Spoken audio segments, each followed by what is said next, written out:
Good evening, everyone, and welcome to tonight's presentation, The Legacy of Óscar Romero, Conversion, Prophecy, and Martyrdom. It's my pleasure to introduce our speaker. Dr. Ernesto, or as he prefers, Neto Valiente, is Associate Professor of Systematic Theology here at the Boston College School of Theology and Ministry. Prior to receiving his PhD from the University of Notre Dame, he earned a BA in economics from Tulane University in New Orleans, and his MDiv and THM from Weston Jesuit School of Theology. Professor Valiente's main areas of scholarly interests include political and liberation theology, as well as theologies of social reconciliation. His practical ministry experience includes teaching high school, managing parish religious education programs, and working with refugees in Central America, India, and the U.S.-Mexican border. Professor Valiente is the author of the monograph, Liberation Through Reconciliation, The Christological Spirituality of John Sobrino, which was published by Fordham University Press in 2016. He's also a co-editor of a volume, The Grace of Medellín, published by Convivium Press in 2018. This was a volume that celebrated the 50th anniversary of the Medellín Conference. His scholarly work has also appeared in journals such as Theological Studies, the Irish Theological Quarterly, and Christus, all very good publications. A native of El Salvador, he currently lives with his wife and daughter in Newton, Massachusetts. Notice there's no mention about the dog. That was my first time I went off script. I'm going to go off script one other time here. A wonderful colleague and a great friend of the Continuing Ed program. I'd just add this, he is a wonderful colleague. As Dean of School, I have a different appreciation of what I need faculty to do, and I can say, and I say this with great sincerity and gratitude, Neto is, if not the most, among the most generous of faculty members in terms of responding to needs, and in that sense, he practices what he preaches. So a very warm welcome to Professor Neto Valiente.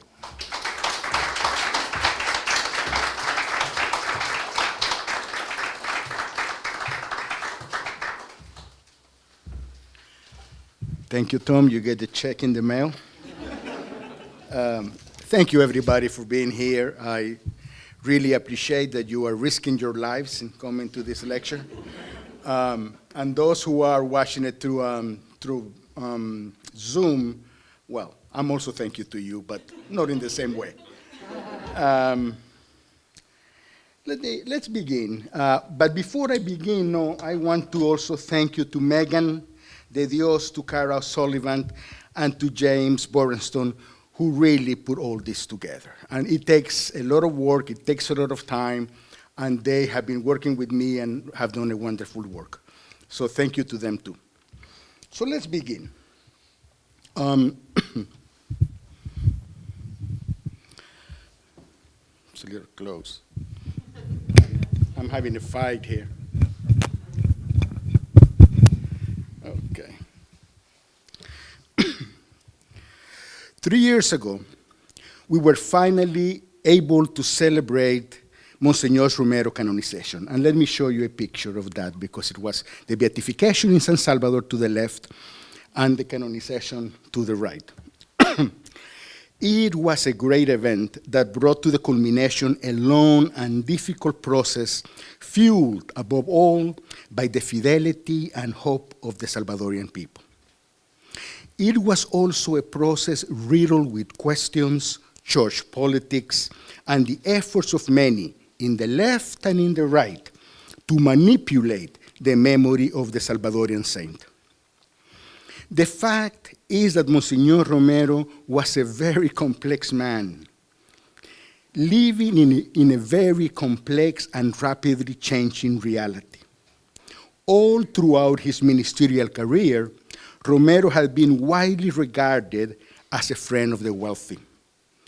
and as a bishop, largely indifferent to the country's long history of injustice and oppression. Yet, within 6 months of his tenure, and to the surprise of most Salvadorians, Romero emerged as a defender of the poor and a prophet calling the whole nation to conversion. It is not surprising, then, that 40 years after his martyrdom, Romero's life still generates questions. These questions linger in the background of a difficult and dramatic history. Why was Romero initially so blind to the injustice of El Salvador? Did he really have a conversion? If so, what led to that transformation?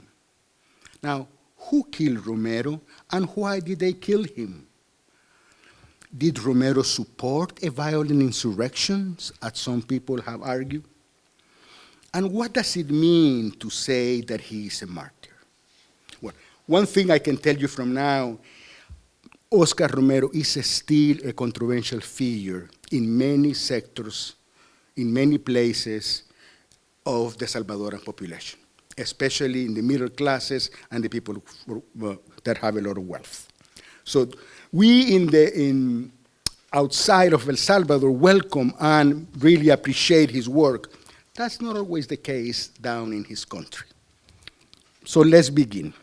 In order to address these questions, tonight's lecture is divided in 3 main parts. In the first section, we are going to examine Romero's formation and early ministerial life. Here, we will try to find an explanation for Romero's apparent inaction and even accommodation to the Salvadorian social political crisis during most of his life. The second section will focus on Romero's prophetic episcopal ministry as he held the transformation of the Salvadorian church from one at the service of a powerful few to one in solidarity with the great majorities. And the third section, we will turn to Romero's diagnosis of the Salvadorian situation as one of institutionalized violence. We will also examine his martyrdom and the meaning of his martyrdom for us. But let's begin with his life.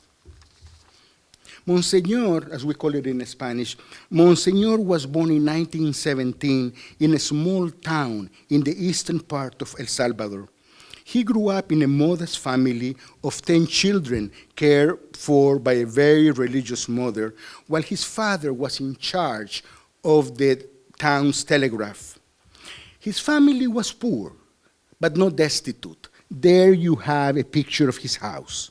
In his childhood, John Oscar practiced carpentry, but at the age of 14, imagine that, at the age of 14, he entered the minor seminary.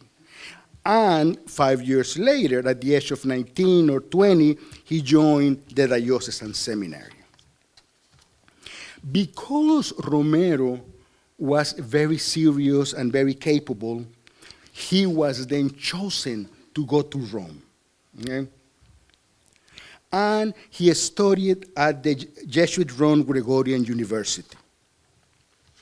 So from 1937 to 1943, Romero lived in the Colegio Pío Latinoamericano Pontificio, which was also run by the Jesuits, and there you have the picture.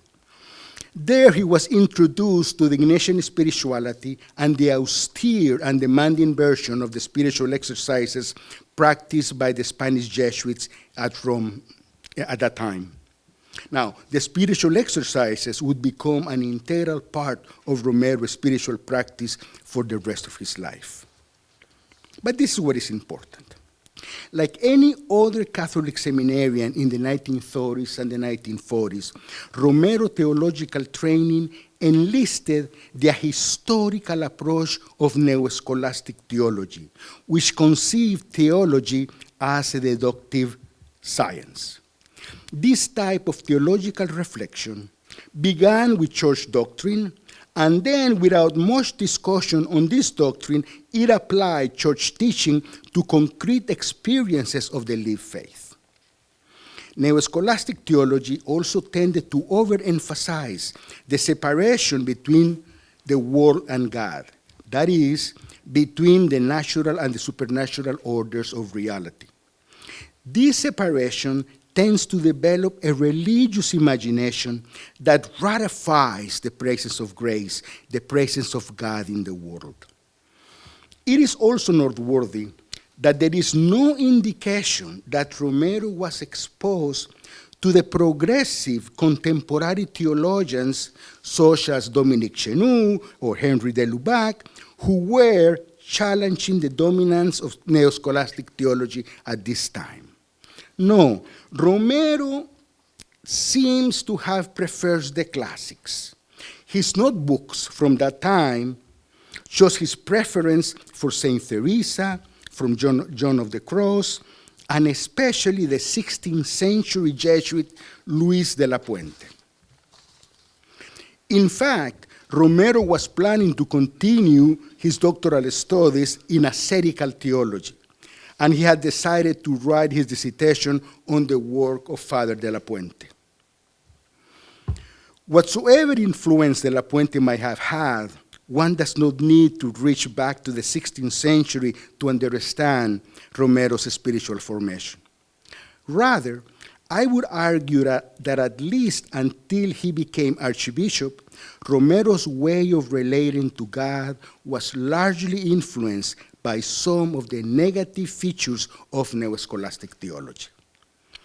His actions reveal a spirituality that tends to separate reality into two planes of existence, the divine and the human, the sacred and the profane. Such tendency intimates that to live a rich spiritual life, a person needs to escape from the materiality, from the messiness of the world, and makes of religion a very private and personal affair. A fuga mundi, you escape from the world in order to encounter God. As we will see, most of Romero's priestly life show a propensity to overstress the interior and the individual dimension of his personal relationship with God, often at the expense of the social and political dimension of his faith. Now, Romero was, look at that picture on Trevi Fountain. Romero was ordained in 1942, but his plans to engage and advance theological studies were interrupted by the Second World War. So he was forced to return to El Salvador in 1943. It is funny that it took him like a year or more to get from Italy to El Salvador, because the ship that he was coming from Italy, from the fascist Italy. So when they stop in Cuba, they arrest him, and he was detained for a whole year. Finally, he arrived in 1944, he arrived in San Salvador, okay? Back in El Salvador, Romero was assigned to the city of San Miguel, where he assumed many administrative responsibilities in the diocese. And this is important because he's going to come back later on, he's going to make a point about this. These responsibilities include rector of the minor seminary, president of the commission for the construction of the cathedral, director of the weekly newspaper, secretary general of the diocese, and chaplain for a numerous church organizations. Romero himself would later attest that throughout these 23 years in San Miguel, he was buried under paperwork. During this time, Romero was widely known as a kind, traditionalist, and somewhat aloof priest. But nobody questioned his faith commitment. He was what people call a holy priest.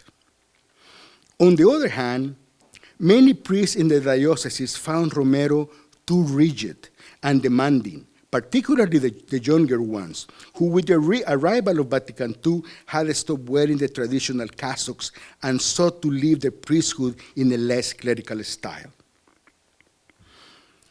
As a church leader in San Miguel, Romero was able to move effortlessly between different social circles and nurture many lasting friendships among both the poor and the rich coffee, both the poor and the rich coffee growers.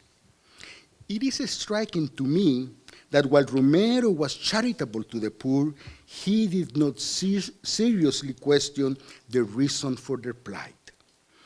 Theologian Martin Meyer recalls the words of a parishioner during Romero's time in San Miguel. This parishioner says, "Father Romero was a friend of the poor and the wealthy. To us, the poor, Romero said to love God because God knows what he's doing by placing you last in the line, for later on you will receive heaven." Such a sanguine and naive hope differs radically from the prophetic and the transformative hope that Romero would proclaim during the last 3 years of his life. In 1966, Romero was appointed secretary of the Bishop Conference of El Salvador, more administrative work. And in the 1970s, at the age of 53, Romero was appointed auxiliary bishop of San Salvador. Not archbishop, as auxiliary bishop. Up to this time, Romero evinced an austere and somewhat individualistic spirituality that focused in his personal relationship with Christ. In light of his forthcoming episcopal ordination, Romero decided to do a week of spiritual exercises. And this spiritual notebook, the one that he used for these exercises, offers us a small window into the spiritual concerns and priorities that he had at that time. In the notebook, he outlines 3 very important resolutions. He says, to celebrate Mass with more fervor, to prepare himself better for confession, and third, to maintain faithfulness to his breviary, spiritual guidance, and midnight matins. Romero's resolutions are clearly well-intentioned. However, it is interesting to me that although Romero was at the threshold of becoming a bishop, a pastor, his spiritual concerns were largely concentrated on the development of his private interior life. Romero was without doubt a man dedicated to God, yet these practices did not seem to take into consideration the questions surrounding the situation of his country at that time. So let's look at what was going on at that time in El Salvador. I just want to give you some statistics, a picture of what was the situation in the 1970s in El Salvador. 55% of the rural population didn't know how to read or write. 2% of the population controlled 60% of the land, and 41% of the rural population owned no land. Remember that El Salvador is not an industrial country, that any wealth, we don't have any minerals, so any wealth that we can make comes from the land, to this day, okay? Then you have that 95% of children under 5 years old suffer from malnutrition. The average annual income of the wealthy 10% was greater than the combined average income of the lowest 90. Okay? That's the situation. As auxiliary bishop of San Salvador, Romero witnessed a period of rapid change and social deterioration that paved the road for a looming civil war. After decades of fraudulent elections, many Salvadorians had lost confidence in the electoral process. Hence, they began to affiliate with different types of revolutionary organizations to bring to the streets the grievances of the population at large. At the same time, and this is important, the Salvadorian Church had engaged a process of deep renewal, fueled first by the Second Vatican Council, 62-65, and later by the Second Conference of Latin American Bishops in Medellín, Colombia, in 1968. the bishops at Medellín had examined the situation in which most Latin American people lived and condemned it as dismal poverty, which in many cases become inhuman wretchedness. This church renewal caused a drift within the Salvadorian church hierarchy that for many years had sided with the authoritarian governments who protect the interests of the Salvadorian oligarchy. But the current Archbishop of San Salvador, Luis Chavez y Gonzalez, along with a significant number of local priests and religious, had begun to implement the new pastoral directives from Medellín. Now, most other bishops, including Romero, view this new directive with suspicion. So there is already a fractioning within the church, the Salvadorian church. In 1971, Romero was appointed editor of Orientación, the diocesan newspaper, which gave him a platform to address the national situation. Now he could speak his mind. In his newspaper articles, Romero lavishly enlisted the pronouncements of Paul VI, the documents of Vatican II, and the declaration of the Salvadorian Episcopal Conference to shed light on the Salvadoran situation. Clearly absent from his sources were the documents of Medellín, which Romero complained were often misinterpreted and whose manipulation could lead to violence. At this time, Romero described the country's situation as one threatened by widespread confusion. Thus, while the bishops at Medellín had identified the sign of the times in the yearnings of the poor, who were beginning to organize for their rights, Romero saw in those same events only confusion and threat. It was as if Romero's narrow theological worldview hindered his capacity to discern the movements of the Spirit working in his immediate history. Put in the contemporary words of Pope Francis, one could say that at this stage, Romero exhibited a spirituality of illusion that, and I quote, sees things only as we wish them to be, but does not accept what the Lord places before our eyes. Close quotations. In a famous editorial piece on October 1973, Romero wrongly accused the Jesuit high school, which had begun to implement the principles of Medellín, of leading their students, and I quote, down the path of demagogy and Marxism. The Jesuits, supported by the Archbishop of San Salvador, Monsignor Chavez y Gonzalez, rejected this scandalous accusation, and Monsignor was reassigned as a bishop of a rural diocese of Santiago de María. Yeah. With this sojourn to the eastern part of the country, Romero would embark on a slow but intense process of personal transformation. Romero New Diocese had a population of around 500,000 people. It was mostly rural, with large coffee, cotton, and sugarcane plantations owned by a few holding families, while 70% of the rest of the population lived in poverty. Traveling by jeep, and whenever necessary on horse or mule, Romero embraced his pastoral responsibilities in earnest and began to reacquaint himself with his people. He also encountered masses of landless peasants who migrated into the area in search of seasonal work during the harvest. There is a high degree of unemployment in El Salvador. So many people take advantage of the harvest, especially the coffee harvest, to get some cash.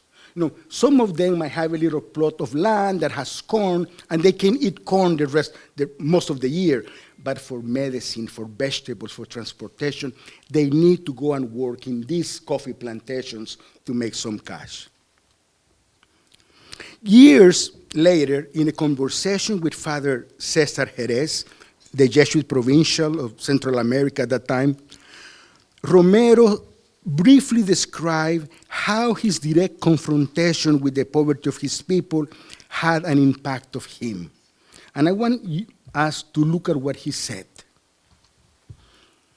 This is a personal conversation that Father Cesar Jerez made public later on. Romero says, "It is just that we all have our roots, you know. I was born into a poor family. I have suffered hunger. I know what it is like to work for the time you are a little kid. When I went to seminary and started my studies, and then they sent me to finish studying here in Rome. I spent years and years absorbed in my books, and I started to forget about where I came from. I started creating another world. When I went back to El Salvador, they made me the bishop's secretary in San Miguel. I was a parish priest for 23 years, but I was still buried under paperwork, remember? Then they sent me to Santiago de Maria, and I ran into extreme poverty again. Those children that were dying just because of the water they were drinking. Those campesinos killing themselves in the harvest. You know, Father, when a piece of charcoal has already been lit once, you don't have to blow on it much to get it to flame up again. So yes, I changed, but I also came back home." Then, the precarious situation of his people seems to draw him closer to them and enables Romero to overcome the false ideologies that were attempting to justify their social and economic plight. In a manner of speaking, we can say that the bishop was being re-evangelized by his people. Two passionate priests who were running a pastoral center in the diocese and worked closely with Romero attest that it is at this time that Romero began to re-examine and study the documents of Medellín and to reflect on the insights of liberation theology. They say that Romero was looking for a new way to understand and address the many pastoral challenges confronting his diocese and the local communities. While Romero became progressively aware of the effects of the nation's structural injustice and the government repressive measures, his actions here are still hesitant and cautious. After the National Guard tortured and massacred 6 peasants in a town close to Santiago de Maria, where he was, Romero wrote a private letter to the President of the nation in protest, but chose not to denounce the action publicly. He still did not want to make too many waves. This is a slow process of transformation. Nevertheless, it is clear that Romero's theological faith and pastoral practices were already in a state of transition. On February 23, 1977, after 2 years as bishop in Santiago de Maria, Romero was installed as Archbishop of San Salvador. Even though his election generated little hope and much suspicion among the Salvadorian people, Monsignor Romero was already a changed man. Some theologians have described Romero's change as a conversion caused by the assassination of his close friend Rutilio Grande. Yet Romero himself preferred to speak of an evolution of his overall availability to the Spirit of God. That is, his willingness to become progressively more and more open to God's will. As we have seen, this evolution seems to have begun in Santiago de Maria. This is not to say or to deny the importance of Rutilio's assassination, but to stress that Romero's transformation was a process that took time and did not have the drama of St. Paul in his way to Damascus. Still, Father Grande's assassination marks another key turning point in the Archbishop's life. Grande had been working as a pastor in Aguilares. Aguilares is a small town, maybe 20,000 people north of San Salvador, it was at that time. It's a poor rural parish, okay? A lot of sugar cane, and he's been working there where peasants have already begun to organize. Father Grande had begun to organize the peasants and tell them that it was their right to do so, and that it was their right to ask for fair wages and for a better working conditions. These demands angered the local landlords. Less than 3 weeks after Romero's installation as Archbishop, on March 12, 1977, Grande and 2 of his parishioners were assassinated when his car was riddled with bullets as they were driving to the church service. That evening, Romero went to Aguilares. I think he went with John Sobrino. Later, he recalled his own thoughts. Romero says, "When I saw Rutilio Grande, I thought, if they kill him for what he was doing, it is my job to go down the same road." At Grande's funeral the following day, Romero preached about Grande's life and ministry. True love is what brought Rutilio Grande to his death. A priest with his peasants, going to his people to identify himself with them, to live with them, because love is what inspires us, brothers and sisters. So I would say that there are 2 events that seem to exemplify the graces that contribute to Romero's transformation, to Romero's process of transformation. 1, the experience of Santiago de Maria, and 2, the martyrdom of Father Rutilio Grande. Second section, encountering Jesus in the poor. As Romero began to incarnate himself more fully into the suffering that surrounded him, one detects a shift in his spirituality as he rediscovers God in the midst of the suffering people. He articulates this insight 3 months after Grande's death. At that time, the military had again occupied the town of Aguilares and killed dozens of peasants.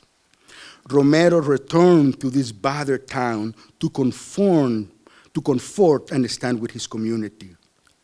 In the homily of the Eucharist celebration, Romero comments on the Sunday reading from Zechariah and Luke and makes the connection between the scriptures and the reality before him. He tells the peasants gathered before him, "You are the image of the divine one who was pierced, of Christ nailed to the cross." This recognition of Christ's presence in the poor and the realization that the poor are the crucified people, even before Ayacuría, that the poor are the crucified people, will guide the remainder of Romero's life and episcopal ministry.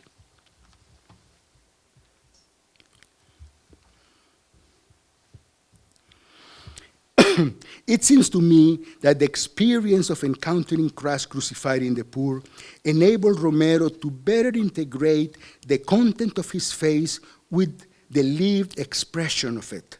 Contemplation and action illuminate each other to converge in Romero's faithful response to Christ.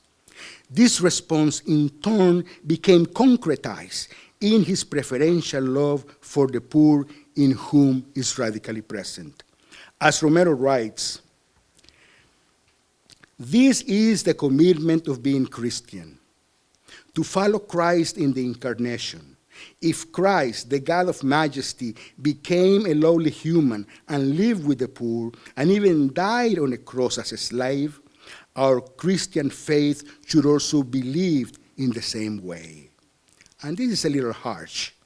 The Christian who does not want to live this commitment of solidarity with the poor is not worthy to be called a Christian.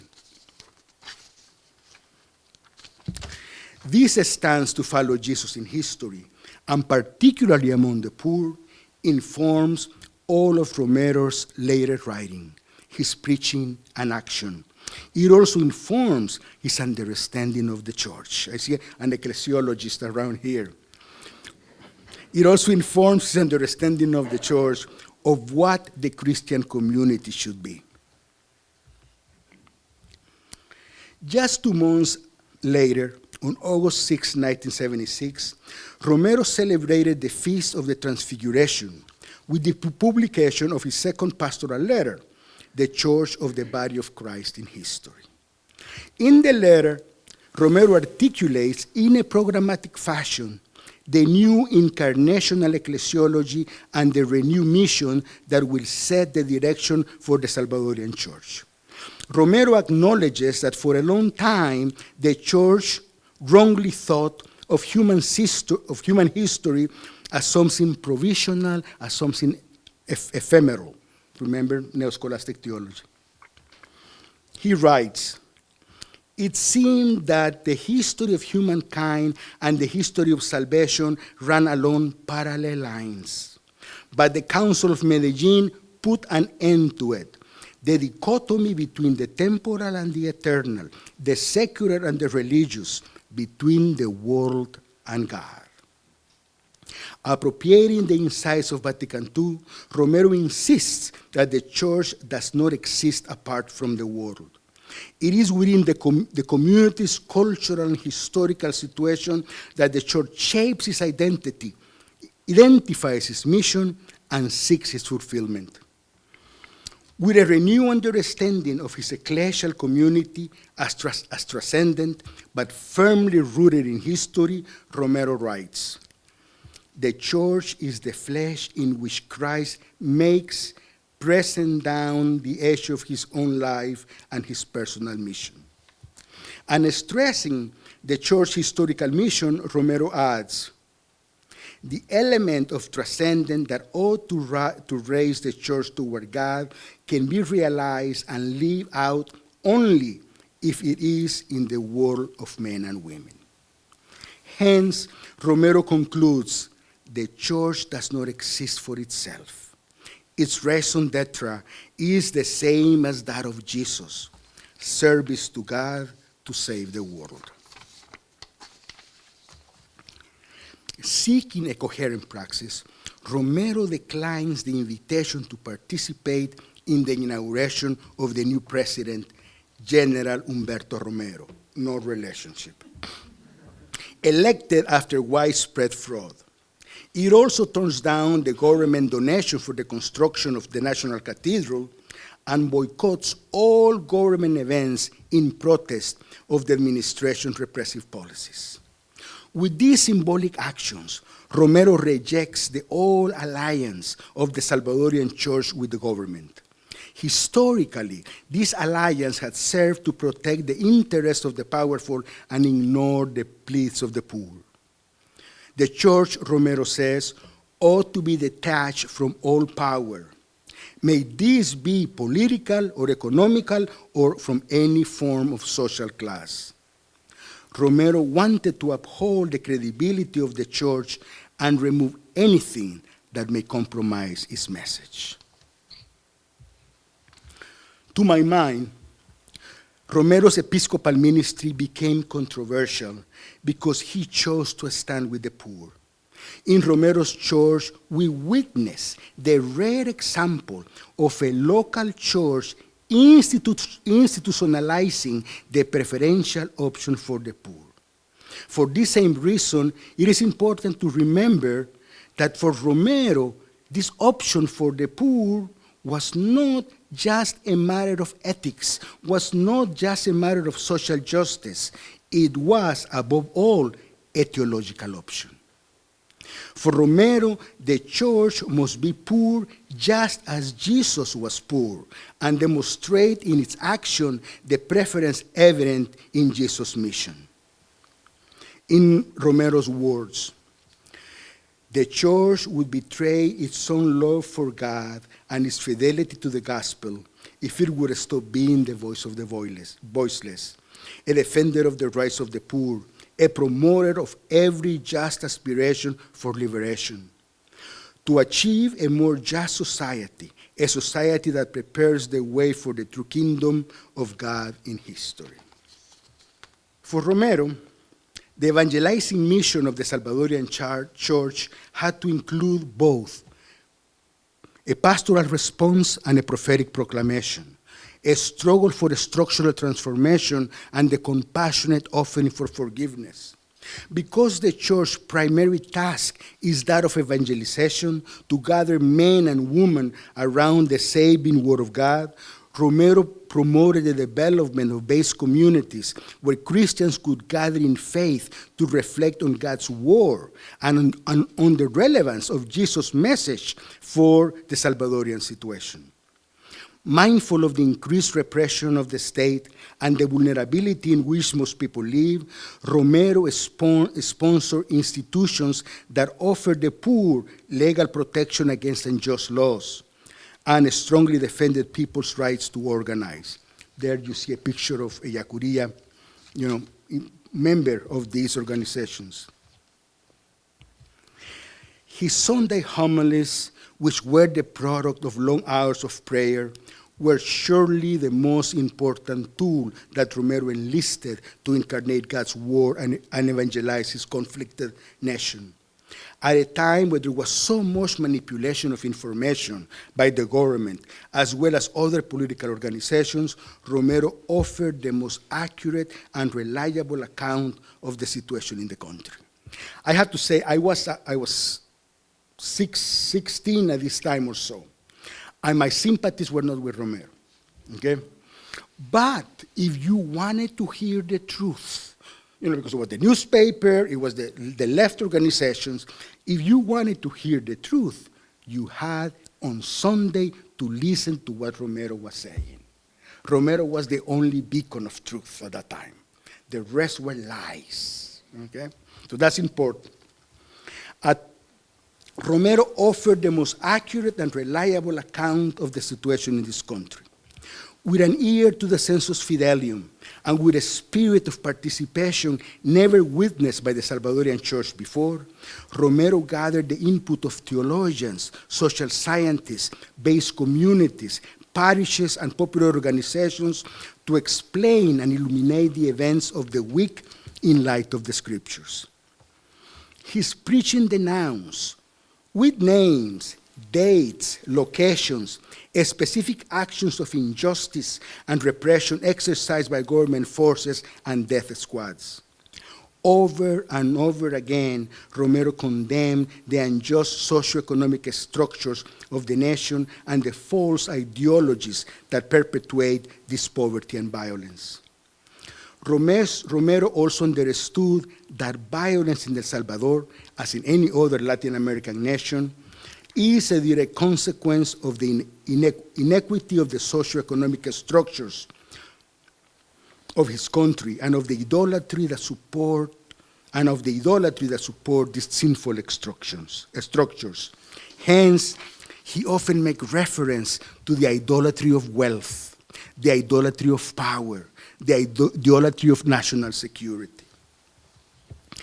Perhaps the clearest diagnosis of the Salvadorian situation at this time was captured in his address on occasion of receiving the doctorate honoris causa by the University of Leuven in February 2, 1980. Let's read this, because especially my scripture scholars would appreciate me including this here. This is what Romero writes. Among us, there are those who sell others for money, who sell a poor person for a pair of sandals. those who in their mansions pile up violence and plunder, those who crush the poor, those who make the kingdom of violence come closer as they lie upon their beds of ivory, those who join house to house and field to field until they occupy the whole land and are the only ones. Romero continues, Amos and Isaiah are not just voices from distant centuries. Their writings are not merely texts that we reverently read in the liturgy. They are everyday realities. Day by day, we live out the cruelty and ferocity they excoriate. We live them when mothers and wives come to us and seek help because their sons and daughters and husbands have been arrested or have disappeared, when mutilated bodies turn up in secret cemeteries, and when those who fight for justice and peace are assassinated. And the people had certainly begun to struggle for justice and peace. If the early 1970s had witnessed the formation of new organizations of Christian workers and peasants and the rapid spread of base ecclesial communities, by the late 1970s, these ecclesial efforts were flourishing under the support of many Christian leaders, priests, religious women, religious men, and the leadership of Monsignor Romero. Christian organizations had now allied with secular political powers, worker unions, organized peasants, teachers and student associations, and numerous economically marginalized communities to bring to the streets the demand of the population at large. So you'll see this. They were able to put 100,000 people in the streets, okay? So Romero defended the right of the people to organize, especially when their methods were peaceful and their demands were legitimate. At the same time, he reminded his Christian brothers and sisters that they need to use methods coherent with the values of their faith. He also warned them that no group or ideology could take the place of their faith. He insisted that what is final and absolute for a Christian, even for one involved in political activity, has to be faith in God and the need to achieve justice according to the norms of the kingdom of God. So he is supporting them to engage in the political sphere, but he says, don't make an absolute of your party. Don't make an absolute of your ideology. You belong to God. See, as a pastor, he needed to guide the people. As these popular organizations brought their organized and peaceful protests to the streets of San Salvador, the government forces confront them with widespread violence and repression against the Salvadorian people, and the repression against the Salvadorian people grew exponentially. It was incredible. Persecution, violence, and martyrdom. Romero was convinced that the violence in El Salvador was not an interruption or something new, but a reality that often escapes those who live in privilege. Already in 1977, he had noted that violence has always been among us, but it has often been hidden even from the gaze of the church, and that in order to see it and understand it, one has to go around the real and concrete world of the poor. From early on in his episcopal ministry, El Salvador, in Romero's episcopal ministry, El Salvador had faced a progressive increase of outright violence and church persecution. For example, in 1977, the right-wing Death Squad, Unión Guerrera Blanca, had demanded that all Jesuits leave El Salvador or risk being assassinated. At the same time, flyers stating, "Be a patriot, kill a priest," you will find them everywhere. Okay? Yet, the social and political conflict in El Salvador intensified with the electoral fraud of General Humberto Romero, the guy that I showed you before.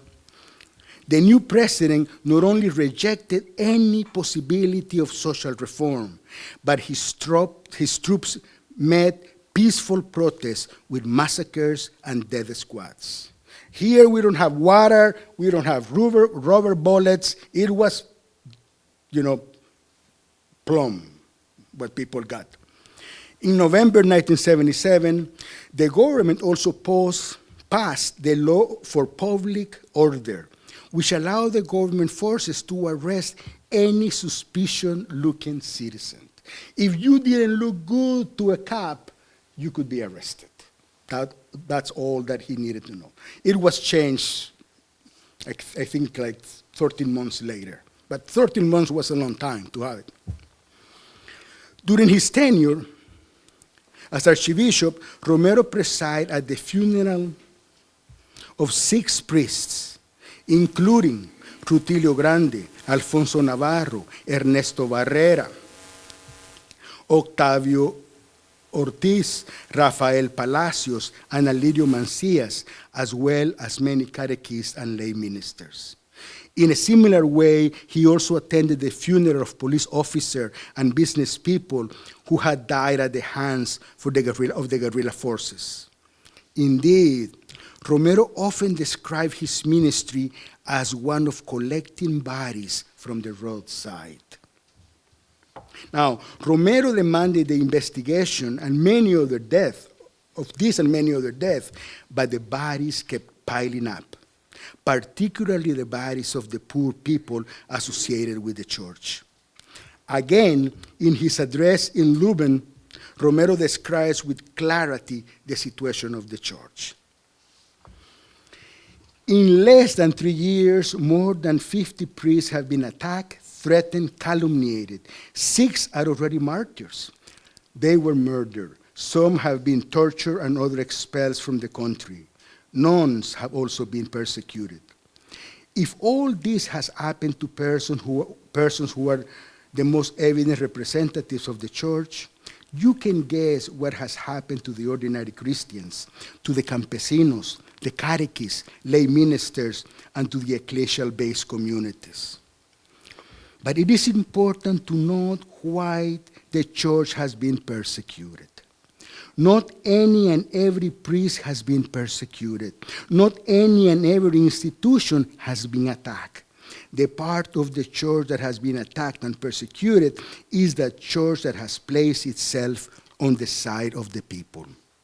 The church that has gone to the people's defense.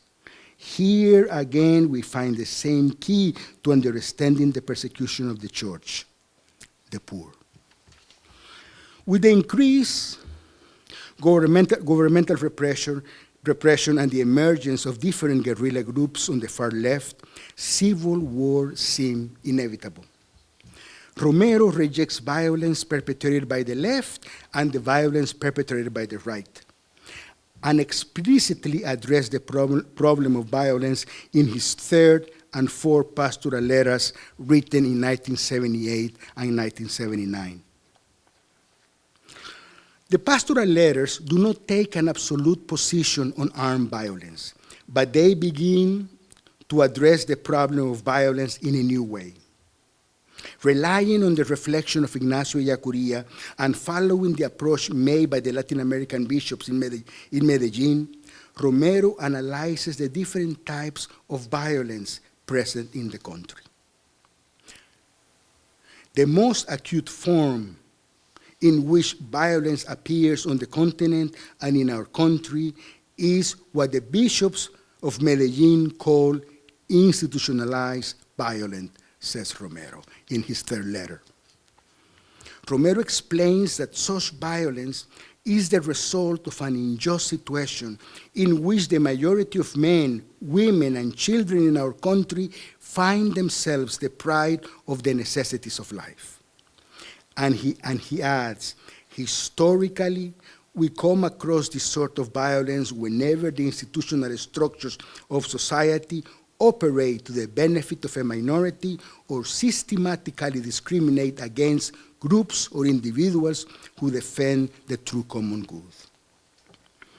The pastoral letters also denounce other types of violence that are generated out of institutional violence. On the one hand, the repressive violence of the state and the death squads that flows as a consequence of institutionalized violence and seeks to crush any sign of protest against injustice. On the other hand, and in reaction to the first two, the terrorist violence refers to the guerrilla warfare and those who mistakenly believe that violence is the only alternative for social change. Spontaneous violence is marked by disorganization and desperation as people try to escape from repressive violence.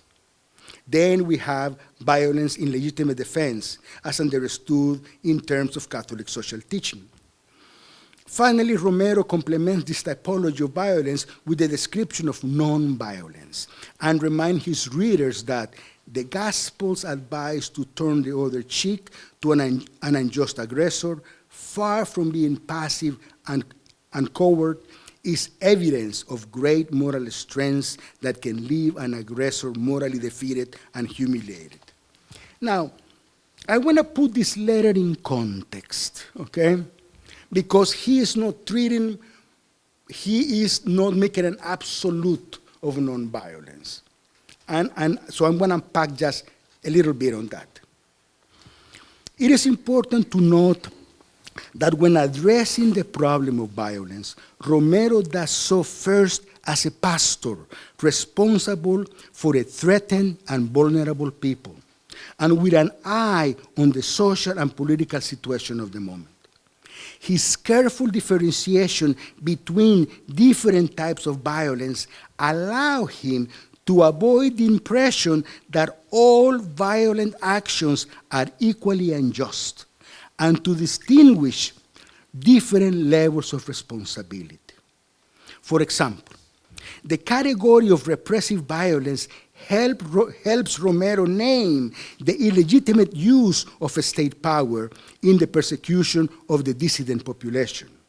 And the distinction between revolutionary violence and spontaneous violence allows him to separate the organized guerrilla combatants from the general population, and even appeal to the desperate situation of the latter.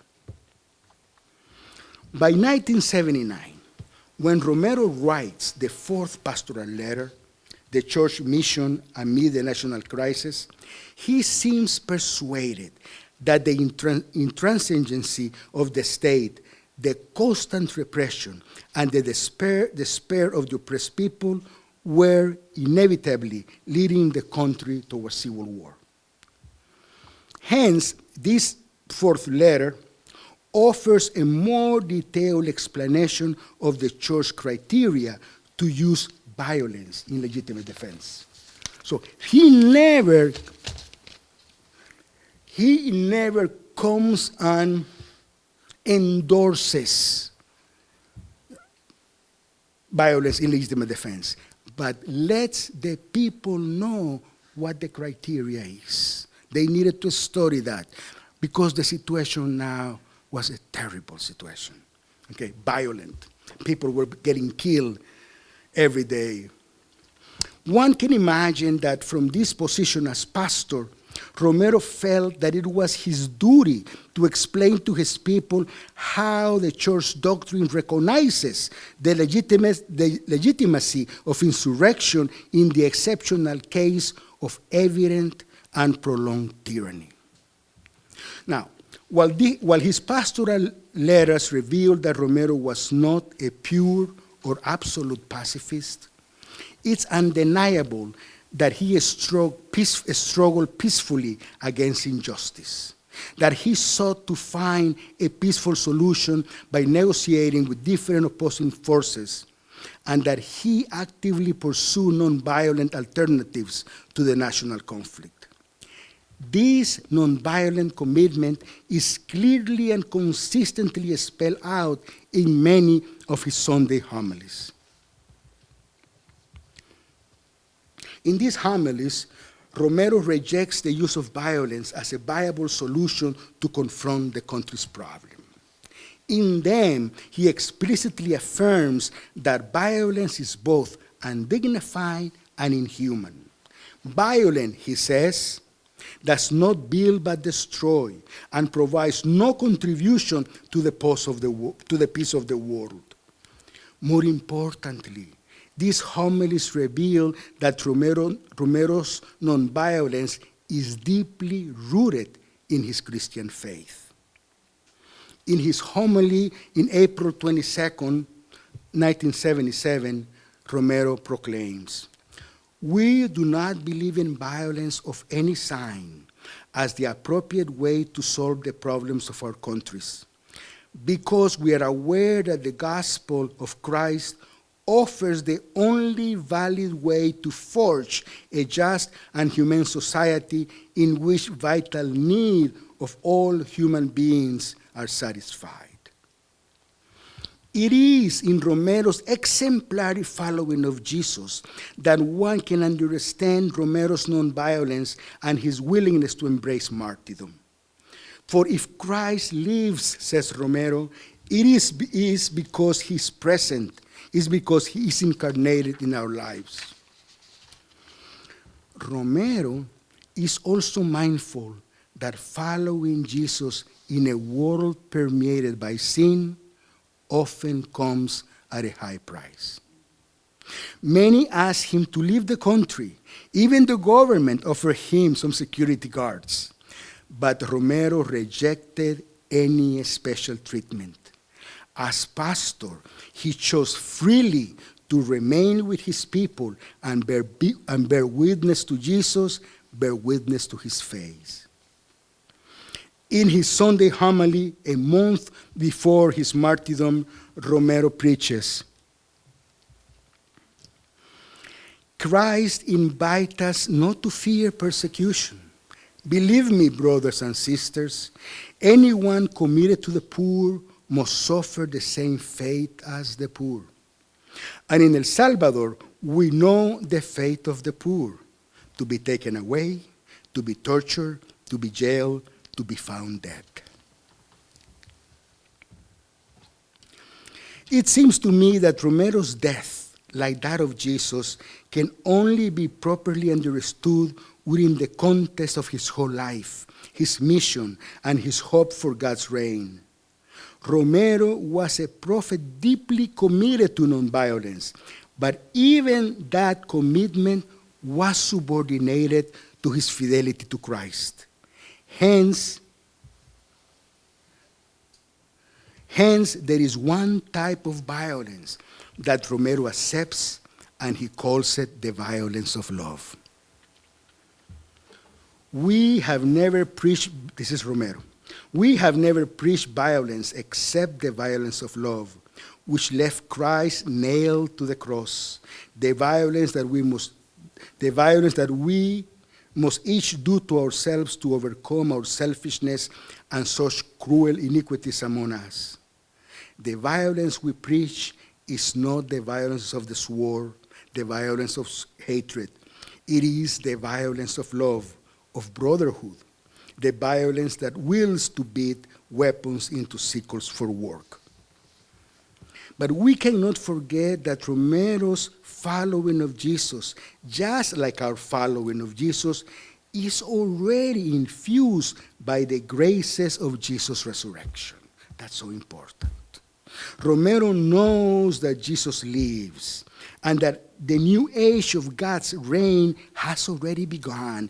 He's sure about that. I would argue that it is this trust in Jesus and in God's eschatological promises that give Romero the freedom to offer his life for others. Because even before his death, Romero already felt himself as a citizen of God's reign. In a homily that Romero preached during the funeral of one of his priests, Octavio Ortiz, Monsignor tells us that the great message that he sees in these martyrs is that the world in the present form is passing away, and the only thing that will remain is the joy of having used this world to make the word of God present. So in the end, then, I ask you, what does Romero's martyrdom teach us? So let me make just 4 basic points that I think. 1, Romero as a Christian martyr shows us an exemplary way that we all follow Jesus.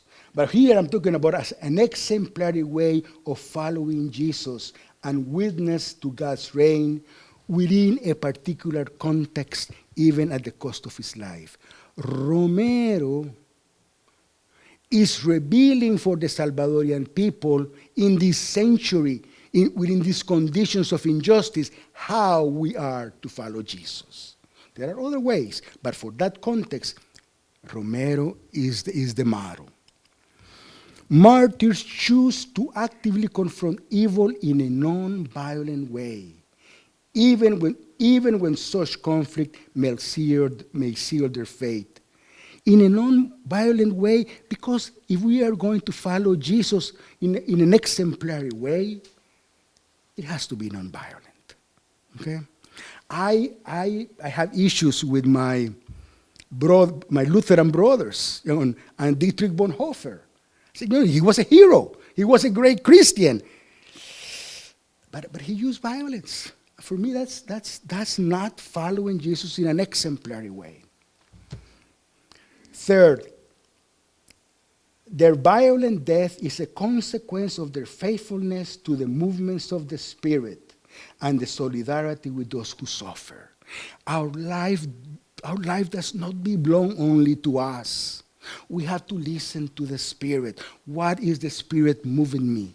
What is the people asking me to do? My life is not just my own.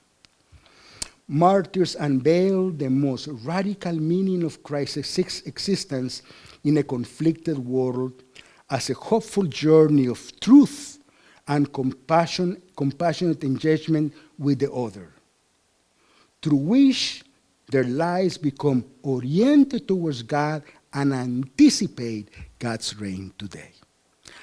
Thank you for your patience. Thank you very much.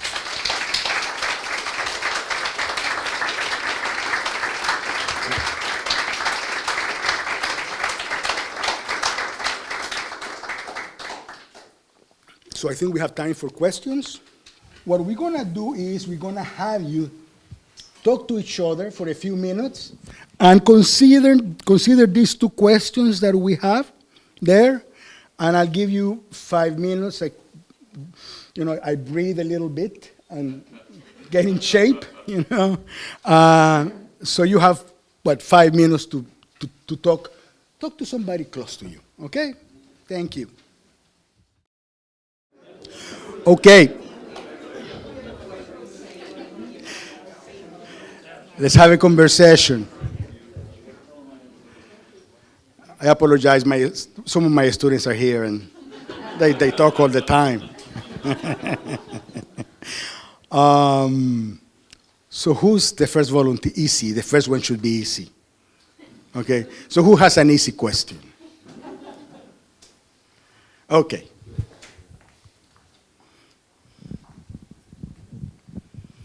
Professor, you said in the introduction you were going to tell us who assassinated Óscar Romero, and you never mentioned.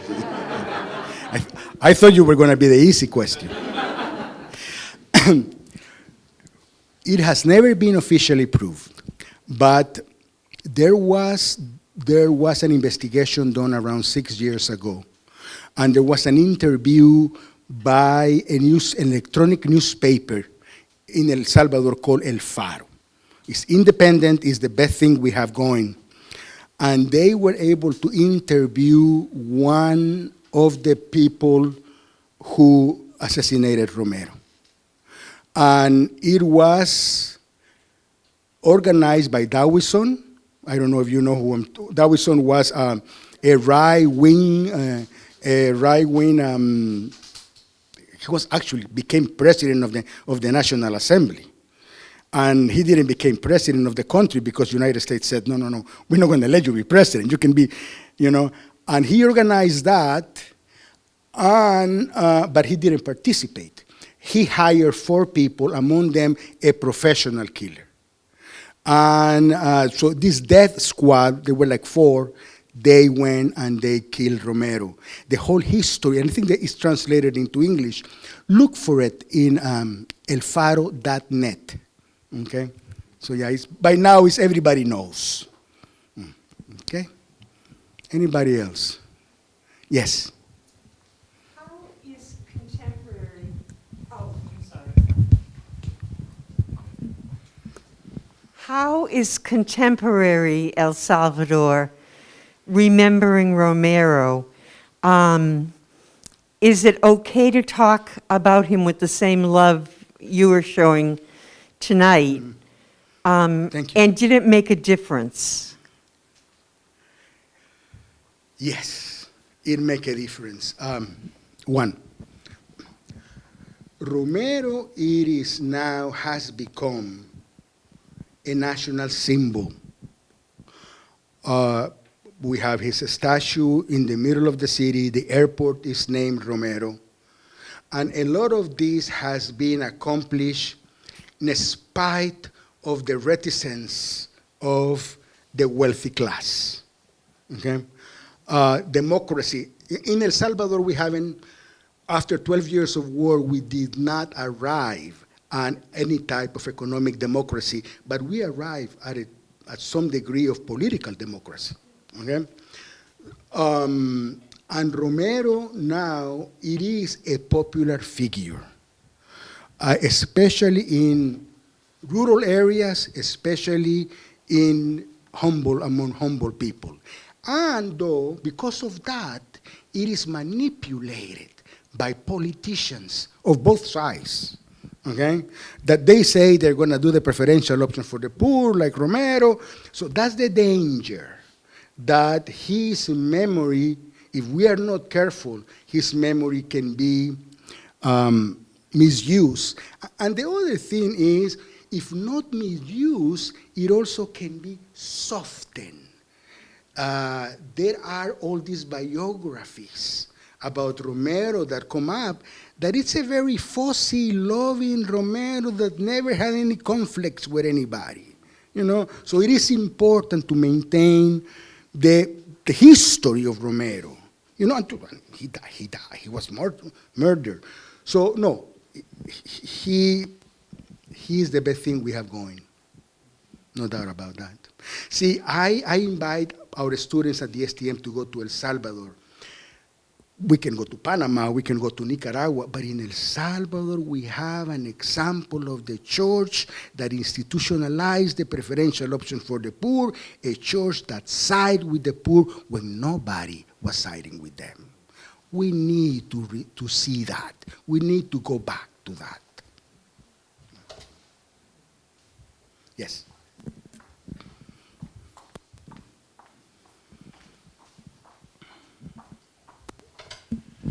We need to go back to that, you said, to institutionalize this so-called preferential option for the poor. I try to apply that to Catholic education here in the United States. It seems to be getting more elitist. It's so expensive now that it's more the middle class and rich that are benefiting. The poor are less and less included in it. Is there any way Romero would deal with that? Can you give a preferential option to the poor in Catholic education under present circumstances? I think an example of that, no, first, because let's be honest, we have a long way to go. We are sitting in Boston College, okay? And that comes with a particular horizon. So yes. I think that there are efforts to that. I am close to the Jesuits and their work. I love the work that the Jesuits have been doing with the schools, in inner city schools, or the project that they are doing with the Arrupe College. We need a deeper transformation. We certainly, and we have people like Yacuria who spoke about what should be a university if it's going to be a university that is going to respond to the needs of the people. We need conversion. Let's call it what it is. We need conversion. And it's going to take time, and it's going to take a lot of grace. More than anything else, it's going to take a lot of grace and a lot of courageous people like Monsignor Romero. But, and let me make a parallel comment. I might get in trouble here. But, for example, I support BLM. Okay, I think that my African brothers are living in situations of oppression. Black lives matter. The preferential option for the poor in race is the preferential option for the poor for those who are suffering the most, isn't it? But my point is that if we go back to the past of the African Americans' process of liberation, wow, you have a figure like Martin Luther King. You have the church deeply engaged in that process. Where are we now? Shouldn't we be present in the streets too? Shouldn't we be walking side by side with them? Something is being lost because we are not there. And I'm talking about all of us. So we're just going to pass it back to James to get our Zoom questions. Thank you.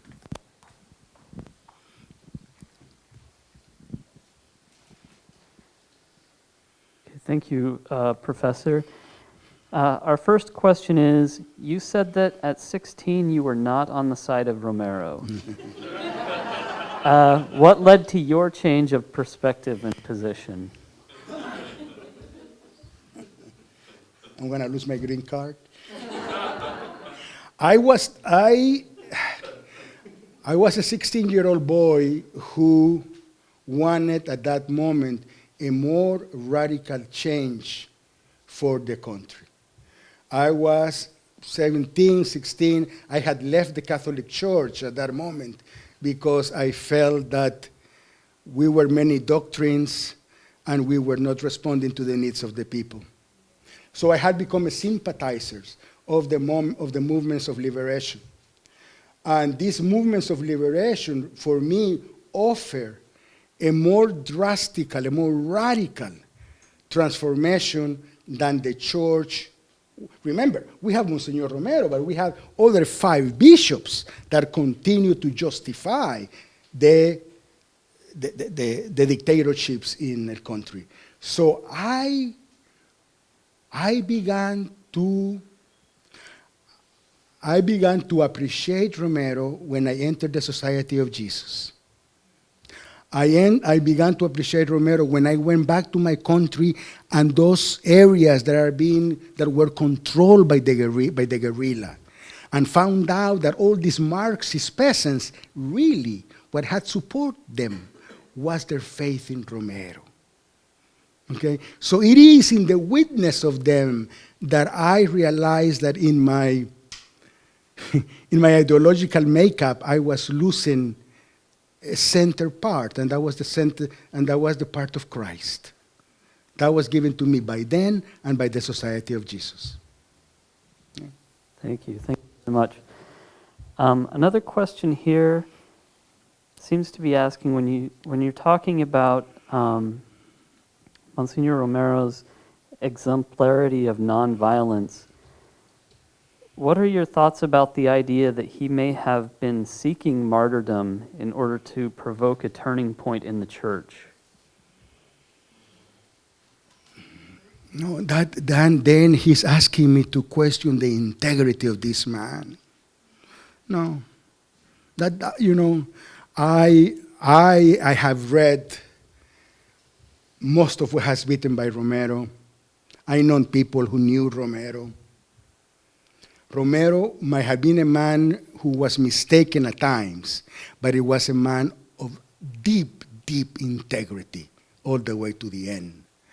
If Romero went to death, it's because he felt he couldn't abandon his people. As a matter of fact, I know somebody who talked to him a theologian from Peru, well-known theologian from Peru, who's flying and stops in San Salvador in his way to Notre Dame and takes a phone and calls him, and he says, Monsignor, how are you? How are you doing?